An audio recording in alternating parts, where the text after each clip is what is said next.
एक क्षार आहे पाण्यातले, किती क्षार आहे. त्याच्यामुळे स्टोन होतो.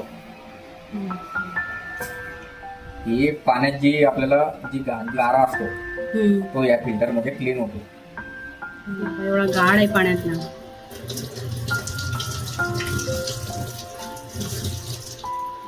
या आरोची आवश्यकता याच्याकरता आहे.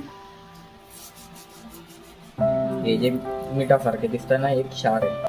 नमस्कार, मी सुरेखा आणि देवदर्शन किचनमध्ये तुम्हा सर्वांचे स्वागत करते. तर मंडळी, आज आपण कोणत्याही प्रकारची रेसिपी नाही तर घरच्या घरी आरोची क्लिनिंग कशा प्रकारे करायची या संबंधीचा व्हिडिओ घेऊन आलेले आहे.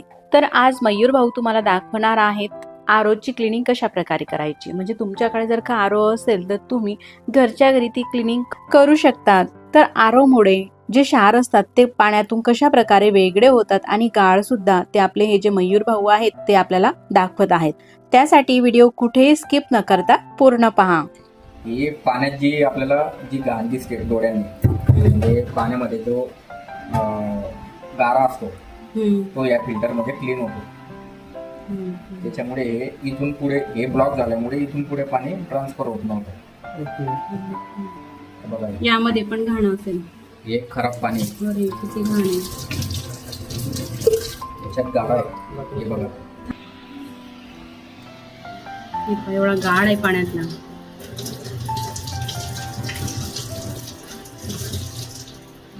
या आरोची आवश्यकता याच्याकरता आहे.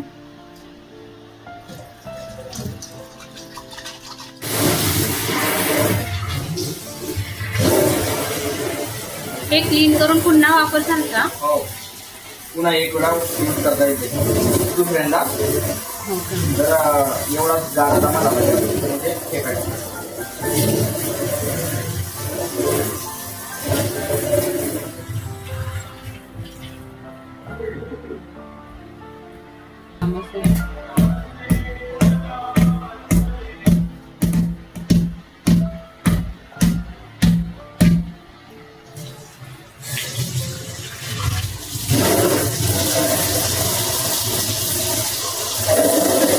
असं ठोकलं की त्यातली घाण निघते नाही का?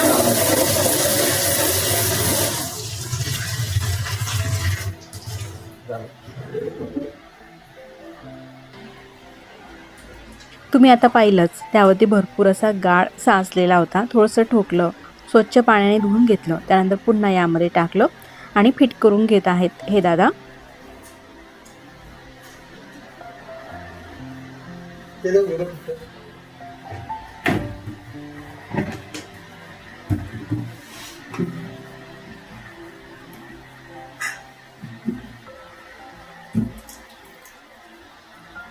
बाजूला हो दर्शन.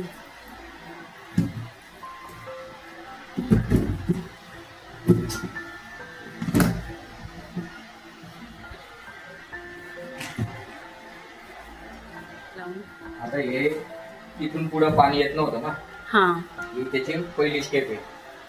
त्याच्यानंतर ह्या दोघं फिल्टरची स्टेप आहे, ते सेंटिमेंट फिल्टर आणि प्री कार्बन. कोणत्या दोघं? हे दोघं सेंटिमेंट फिल्टर हा, आणि हे प्री कार्बन फिल्टर. आता जो पाण्याचा फ्लो आहे तो या दोघं फिल्टर मधून पुढे पास आउट होतोय का ते आपण चेक करतो. आता हे क्लीन झालं, हे होत नसतं, हे डायरेक्ट चेंज करावं लागतं. सेंटिमेंट फिल्टर आणि प्री कार्बन फिल्टर. मग झालं का ते क्लीन? हा, आता हे सेंटिमेंट फिल्टर मधून पाणी येतंय बरोबर. प्री कार्बन फिल्टर मध्ये पुश केल्यावर इथून पाणी येत नाही, पाण्याचा फ्लो येतो. हा, पाणी येतच नाही. हा, याचा अर्थ हे फिल्टर वॉटर डॅमेज आहे. ते आपण आता उलट करून लावून पाहू. उलट करून एखाद्या वेळेस सुरू होतो.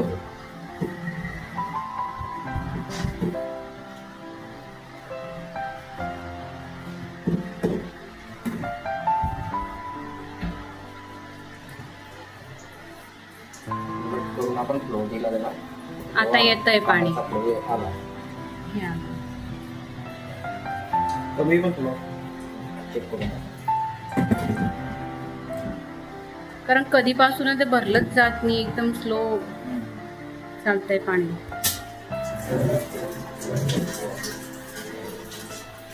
आता हे चेंज करून पाहतात. आता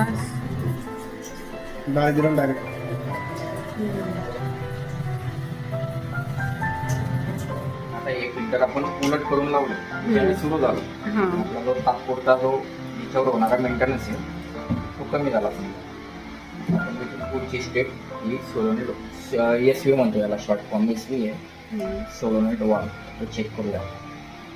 त्याच्यात पण पाणी येतं का मग फिल्टर होऊन? त्याचं काम असतं बंद मशीनमध्ये पाणी अडवायचं. पाण्याचा प्रवाह इथून सुरू आहे कंटिन्यू, टॉप सुरू असल्यामुळे. हे बघा येतंय पाणी. येते पाणी. आता याचं काम आहे की पाणी अडवून ठेवायचं. इथून पुढे पाणी जात आहे का? नाही जात. जेव्हा आपण मशीन सुरू करतो तेव्हा इथून पुढे पाणी बाहेर फेकलं जातं. तर मेम्ब्रेन चेंज त्याच्यामुळे पाणी रिव्हर्स ऑस्मॉसिस होतं, म्हणजे वेस्ट पाणी वेगळं आणि प्युअर पाणी वेगळं. याच्याने केस पण मेंटेन होते आरोग्य. हे बघा, ही वेस्ट पाण्याची त्याची नळी आणि ही प्युअर पाणी. याच्यामुळे हा आरोचा आत्मा आहे आपल्या. हो का? हा मेन पार्ट आहे.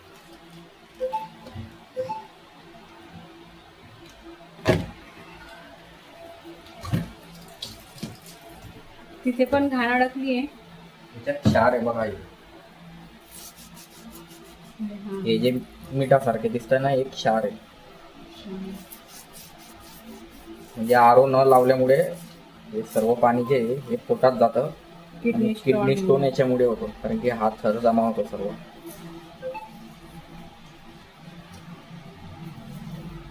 एकदम खरखरीत लागतंय. हो, जशी बारीक रेतीच आहे ती. आणि याची जी जाडी आहे ही लेअर, याच्यातून आपल्या डोक्याच्या केसापेक्षा 1000 मायक्रोनची जी घाण असते ती सुद्धा पास आउट होत नाही.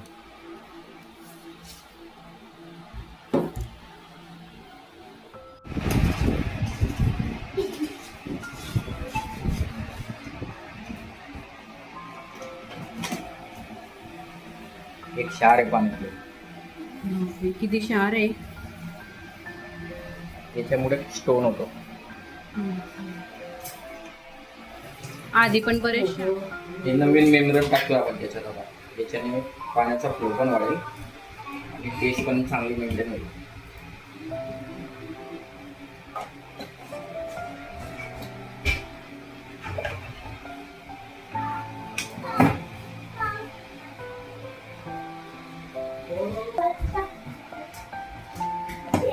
आता फिटिंग करायची. फिटिंग करायची आपल्याला.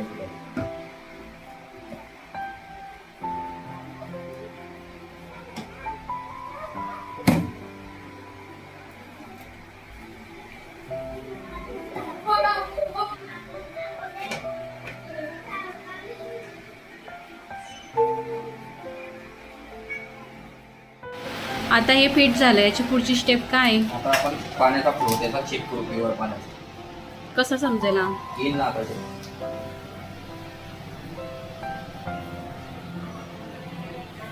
टॅबलेट होतं ना, त्याच्यामुळे तसं वाटतंय फ्लो वाढेल त्याचा. एअर गेली त्यातले मग. आता एअर आहे का मग त्यामध्ये? हा, एअर आहे यार. एअर निघाले की मग व्यवस्थित होईल. नवीन मेम्ब्रेन टाकलेलं आहे त्याच्यामुळे ही पहिली टँक त्याची भरली की हे ट्रेन करणार पूर्ण. त्याच्यानंतर मग पाणी प्यायला वापरायचं. टँक भरू द्यायची. टँक भरू द्यायची, ती खाली करायची. खाली करायची. तर पाण्याची टँक असते, आपण पाणी घेतो, लहान मुलं सुद्धा पाणी घेतात, खरगटे किंवा असे हात लागतात. टँक सुद्धा बऱ्याच वेळा ही घाण होते किंवा आतमधून सुद्धा घाण होते. ती घरच्या घरी कशा प्रकारे स्वच्छ करायची ते सुद्धा आपण पाहूया.